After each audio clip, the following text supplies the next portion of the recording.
तो दोस्तों आज हम जिस सीरीज को एक्सप्लेन करने जा रहे हैं उसका नाम है game of thrones.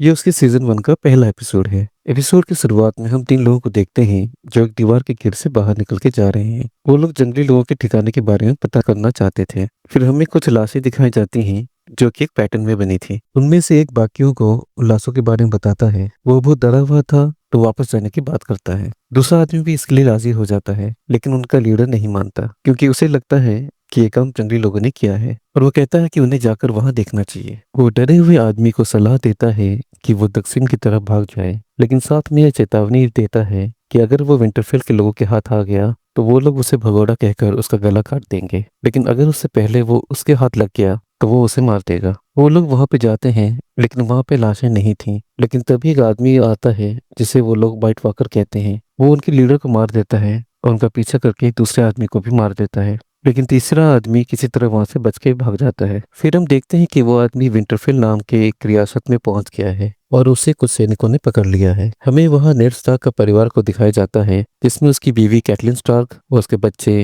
Rob, Jon, Rickon, Brian, Arya और सांसा भी थे। एक सिपाही नेड को उस भगोड़े के बारे में बताता है तो नेड ब्रायन को भी उसके साथ चलने के लिए कहता है, लेकिन कैटलिन उसे भेजना नहीं चाहती थी। नेड स्टार्क और उसके सभी बेटे उस जगह पे पहुंचते हैं जहां उस भगोड़े को मौत की सजा दी जाने वाली थी। वो उन्हें व्हाइट वॉकर्स के बारे में बताता है और नेड से उसके परिवार को बताने के लिए कहता है कि वो भगोड़ा नहीं है और बस उन्हें इस बात के लिए आगाह करने आया था। नेड उसकी बात को नहीं सुनता और उसे मार डालता है। ब्रायन उससे पूछता है कि क्या हो अगर उसकी बात सही निकले तो, लेकिन नेड कहता है कि व्हाइट वॉकर्स हजारों साल पहले ही खत्म हो चुके हैं और वो बस बहाना बना रहा था। वापस जाते वक्त वो एक मरे हुए हिरन को देखते हैं। पहले तो उन्हें लगता है कि यह काम किसी शेर ने किया होगा, लेकिन कुछ दूर आगे ही उन्हें एक भेड़िया मरा हुआ मिलता है। जॉन देखता है कि उस भेड़िया के 5 बच्चे थे। नेड उन्हें मार डालने के लिए कहता है, लेकिन जॉन कहता है कि उसके परिवार के सिंबल भी भेड़िया ही हैं, तो उन्हें इन बच्चों को अपने परिवार के बच्चों को दे देना चाहिए। नेड राजी हो जाता है और बैन एक बच्चे को उठा लेता है और जॉन से कहता है कि ये तो बस 5 हैं, तो तुम्हारे लिए कोई नहीं है। पर जॉन कहता है कि वो एक स्टार्क नहीं है। इससे हमें पता चलता है कि जॉन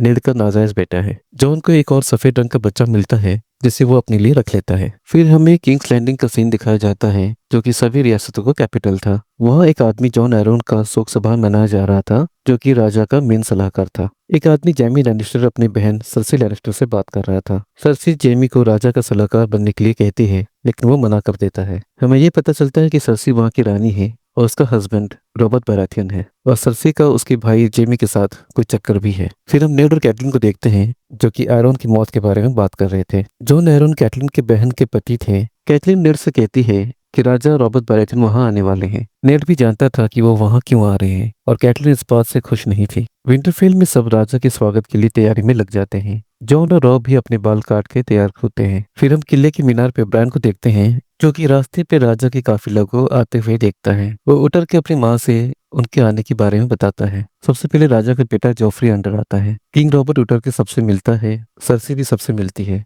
और रॉबर्ट किसी के कब्र पे जाने की बात कहता है। आर्या बार बार एक बौने की बात कर रही थी जो कि रानी सर्सी का छोटा भाई टिरियन लैनिस्टर था। रॉबर्ट नेड के साथ लियाना स्टार्क की कब्र पे जाता है और वहां पे रॉबर्ट नेड को अपना नया सलाहकार बना देता है। वो अपने बेटे के लिए सांसा का हाथ में मांगता है। फिर हम टिरियन को देखते हैं जो कि कुछ लड़कियों के साथ मजे कर रहा था। वहां पे उसका भाई जेमी भी आता है और मजे के लिए कुछ और लड़कियों को भी ले आता है। रॉबर्ट लियाना की कब्र को देखकर बहुत दुखी होता है। नेड उससे कहता है कि सारे टारगेरियन मर चुके हैं, लेकिन रॉबर्ट कहता है कि सब नहीं, अभी भी कुछ जिंदा हैं। फिर हम विसरिस टारगेरियन को देखते हैं जो कि अपनी बहन डेनरिस के साथ पेंटोस की फ्री सिटी में इलारियो के मेहमान बन के रह रहा था। हमें पता चलता है कि पहले किंग्स लैंडिंग में टारगेरियंस का राज था, लेकिन रॉबर्ट ने उन्हें वहां से भागने पे मजबूर कर दिया था। विसेरिस अपनी बहन की शादी खाल ड्रोगो से करवाना चाहता था ताकि वो उसकी फौज की मदद से अपना राज्य वापस ले सके। खाल ड्रोगो वहां आता है और बस एक नजर डेनरिस को देखकर चला जाता है। डेनरिस विसेरिस को अपने घर वापस ले जाने के लिए कहती है और ये भी कि वो खाल ड्रोगो से शादी नहीं करना चाहती। अगली सीन में हम देखते हैं कि सांसा अपनी माँ से अपनी शादी के बारे में बात कर रही है। उसे जॉफ्री से शादी करके रानी बनना था। नेड का छोटा भाई बेंजन भी वहां आकर जॉन से मिलता है और कहता है कि कैसल ब्लैक में कोई भी आ सकता है। कैसल ब्लैक वही जगह है जहां से वो भगोड़ा भाग कर आया था। जॉन भी वहां जाना चाहता था और वो अपने अंकल बेन से अपने पिता नेड को मनाने के लिए कहता है, लेकिन अंकल बेन उसे मना कर देते हैं क्योंकि कैसल ब्लैक में जाने वालों को बहुत कुछ छोड़ना पड़ता है। लेकिन जॉन की जिद करने पे वो राजी हो जाता है। तभी वहां पे टिरियन लैनिस्टर आता है और जॉन से मिलता है। वो उसे अपने नाजायज होने पर शर्मिंदा ना होकर इस बात को अपना कवच बनाने के लिए कहता है। वो ये भी बोलता है कि सभी बौने अपने पिता की नजरों में नाजायज ही होते हैं। बेन नेड से मिलता है और नेड उससे उस भगोड़े के बारे में पूछता है। सर्सी कैथरीन के साथ बैठी थी, तभी संसा भी उनसे मिलने आती है। सर्सी संसा की काफी तारीफ करती है। जेमी नेड से मिलता है और उसे मुकाबले के लिए कहता है। आर्या संसा के चेहरे पे कुछ फेंक देती है तो रॉब उसे वहां से ले जाता है। अगली सीन में नेड और कैटलिन साथ में थे, तभी एक आदमी आकर उन्हें कैटलिन की बहन का संदेश देता है, जिसे पढ़ते ही कैटलिन तुरंत उसे जला देती है। उसमें लिखा था कि जॉन एरन की हत्या हुई है और किंग रॉबर्ट की जान खतरे में है और ये सब लैनिस्टर्स की साजिश है। कैटलिन नेड को जाने के लिए मना करती है। फिल्म देखती है कि खाल ड्रोगो और डेंड्रिस की शादी की दावत चल रही है।